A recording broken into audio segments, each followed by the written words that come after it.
Hi guys, it's Amir from MMOs.com, and we'll do another quick weekly news recap of all major MMO news and announcements for the week ending June 27th, 2016. This is episode number 49 of the recap, and the first bit of news this week is about Tree of Savior. After nearly a month of disabling access to the game for new players, the install button is back and the game is good to go. Server stability issues should largely be resolved. IMC also announced a new feature this week called Monster Cards, which before you get too excited, isn't the same as the card system in Ragnarok. Monster Cards in Tree of Savior will drop off field and instance bosses, and will be basically equipped like gear. You can have multiple cards equipped based on your rank, and more details should be revealed relatively soon. I actually really like the card system in Ragnarok Online, so I feel like they should have done something similar, but maybe we'll see what they do. We can't judge it just yet. Next up, remember how Black Desert Online introduced Node and Siege Wars with the last patch? Well, it looks like with that patch came an incredible amount of bugs. It was so bad that the Siege schedule had to be delayed indefinitely for the time being. Bugs such as not being able to damage an opposing guild's tower are kind of game breaking. They're working on fixes for these issues as soon as possible, but there's no timetables just yet. In related BDO news too, Pearl Abyss, the game's developer, is working towards releasing a mobile version of the game. Yes, mobile Black Desert Online. I'm not sure if it's going to be a standalone game or just an app that lets you handle certain simple tasks on your PC character or not, but we'll have to wait to find out more. Up next, some pretty big news regarding Valve and Counter-Strike Go. Valve is being sued over Counter-Strike Go gambling. Given how incredibly large the esports betting / CSO gambling market is, it was bound to happen. According to the lawsuit, which cites a Bloomberg article, an estimated $2.3 billion was wagered on esports in 2015 alone. This doesn't even count all those straight-up CSGO gambling sites that do roulette and other fancy gambling mechanics. The suit was summed up as, quote, "In sum, Valve owns the league, sells the casino chips, and receives a piece of the casino's income stream through foreign websites in order to maintain the charade that Valve is not promoting and profiting from online gambling.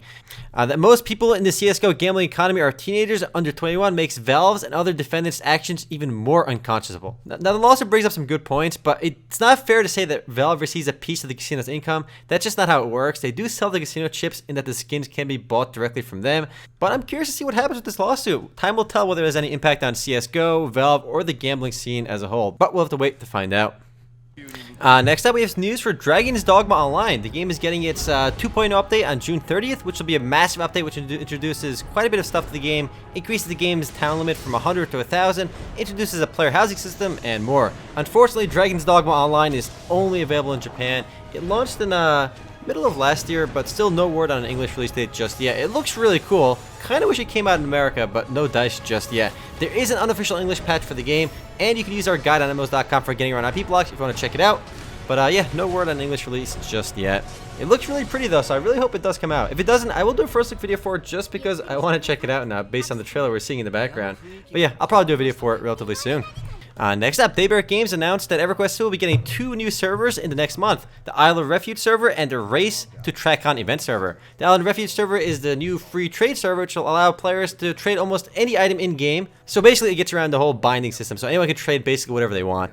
And given that rule set, players can't transfer into the server, which only makes sense. The other server, the Race or Tracana server, is set to launch on July 12th. And basically, it's a server where you race to see who can get to that final Tracana boss first. And to make things more interesting, they actually up the difficulty and reduce the XP rate. So it's a race to see who can do it first. Unfortunately, you do need an all-access membership to play on either server. It is nice to see them trying new things with different rule sets on different servers. Definitely kind of neat. Up next, Motiga and Perfect World Entertainment announced that Gigantic will be returning on June 30th for a stress test. The test is set to run from June 30th, 9 AM, up until July 1st. It's a pretty short stress test, but the game is making progress towards release. It'll be playable on PC via Arc Games, as well as Xbox One. It's good to see the game coming out again because Gigantic had some issues with significant layoffs back in February of this year, but they are working towards release now, so with the Perfect World partnership, the game should hopefully see light of day. Up next, some news for Twin Saga from Area Games and X-Legend. It looks like they released a new trailer for the Terra Cottage system in the game, which is its player housing system. Terra Cottages are the housing system, and the way it works is that you can actually customize the first floor of your house however you want, with different wallpapers, furniture, and other goodies. Sounds like a lot like Animal Crossing, which is definitely a good thing, because I had a lot of fun in Animal Crossing. The other floors are for your profession, so you have your workshop, your greenhouse, and other goodies. And the house actually allows you to fast travel, and it's actually with you at all times, so I guess it's like a portable house.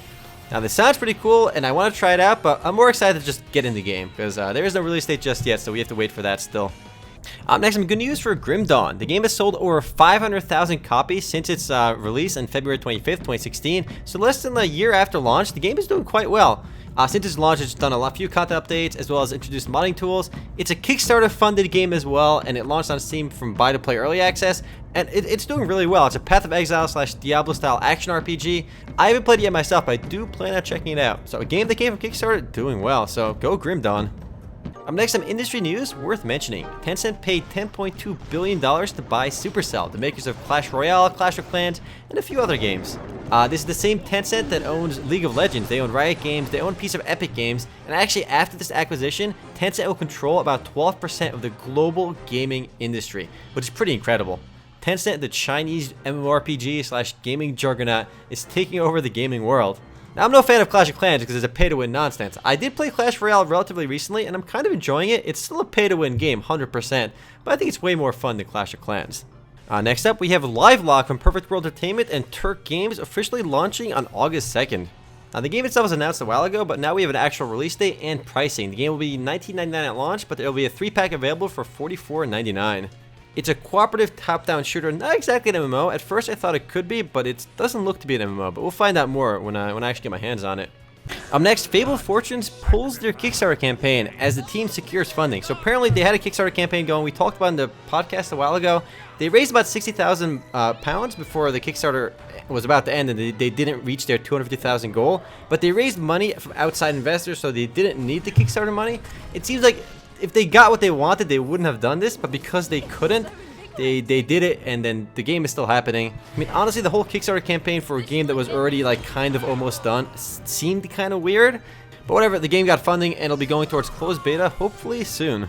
The current version of the game is still in alpha, and it will be available to anyone that actually did contribute to the Kickstarter campaign though. Next and last bit of news this week comes from Webzen regarding ELOA, and it's about Epic 2, Outlaw's Emperor, the game's latest expansion pack. It increased the game's level cap to 50, introduced a whole new set of armor, content, and a bunch of other goodies. Along with the launch of the update, they are doing 3 different events to encourage players to come back and check the game out. So if you played ELOA in the past and want to come back and try it out, now would be a good time to. Anyway guys, that's it for MMO News this week. I'll see you guys tomorrow for the podcast.